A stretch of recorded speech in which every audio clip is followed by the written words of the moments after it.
B part of sixth question. In the figure, this one, given below, AB is a diameter. AB is the diameter of the circle whose center is O. Given that ECD,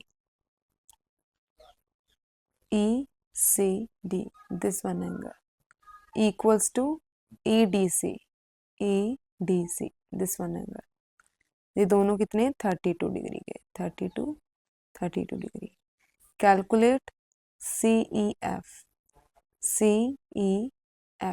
ये angle find out करना है.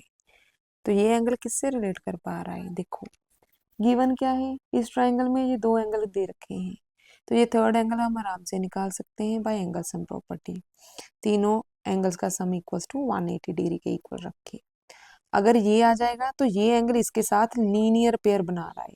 एक straight line पे दोनों angle बन रहे हैं, तो दोनों का सम 180 के इक्वल होगा बाय लीनियर पेयर प्रॉपर्टी. तो उसके बाद हम इन दोनों का सम इक्वल्स टू 180 के रख के इसको निकाल सकते हैं. तो सबसे पहले इतना करते हैं. यहाँ पर हम क्या लिखेंगे, इन ट्राइंगल DEC, इन दोनों में ये 32 डिग्री प्लस 32 डिग्री प्लस ये E angle DEC equals to 180 degree. Reason क्या देंगे, एंगल सम प्रॉपर्टी. ओके, उसके बाद इन दोनों को ऐड ऑन करेंगे तो कितना हो जाएगा 64 plus DEC equals to 180 degree. तो यहाँ से DEC इक्वल्स टू 180 डिग्री, 64 को दूसरी साइड शिफ्ट करेंगे तो नेगेटिव हो जाएगा. तो DEC किसके इक्वल आ जाएगा, ये कितना हो जाएगा माइनस करने के बाद 116. अब यहाँ पर लीनियर पेयर लगाएंगे. क्या लिखेंगे हम, एंगल DEC प्लस ये angle CEF equals to 180 degree. Reason क्या देंगे, लीनियर पेयर. ठीक है, क्योंकि एक सीधी लाइन पे दोनों एंगल बन रहे हैं, इनको लीनियर पेयर बोलते हैं. इनका सम 180 के इक्वल होता है. अब DEC तो 116 है, तो plus CEF equals to 180 degree. यहाँ से एंगल CEF इक्वल्स टू 180, ये दूसरी साइड जाने के बाद माइनस हो जाएगा, यहाँ पर पॉजिटिव है 116.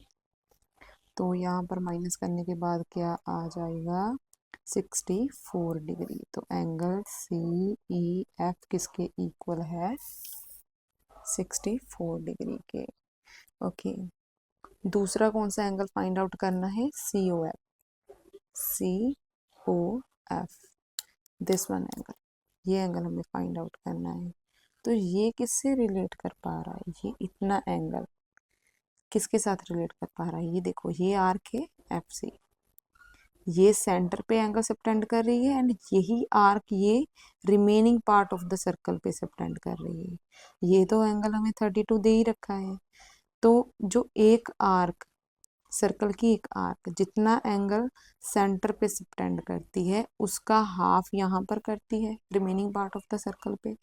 या फिर हम बोल सकते हैं कि एक आर्क जितना angle remaining part of the circle पे सबटेंड करती है उसका डबल सेंटर पे करती है. राइट. तो इसी थ्योरम को यूज करके हम इसकी वैल्यू निकालेंगे. अभी क्या लिखेंगे, यहाँ पर एंगल ये निकालना है, ये गिवन है. तो एंगल इसको जैसे लिखा है यहाँ पर वैसे लिखेंगे, COF equals to double of angle ये CDF.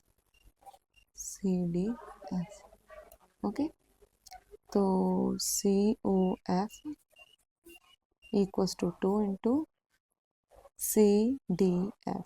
ये कितना है 32 डिग्री. तो 32 डिग्री. इसका रीजन क्या देंगे, यहाँ पर रीजन भी देना होता है, angle at center equals to double the angle on the remaining part of the circle.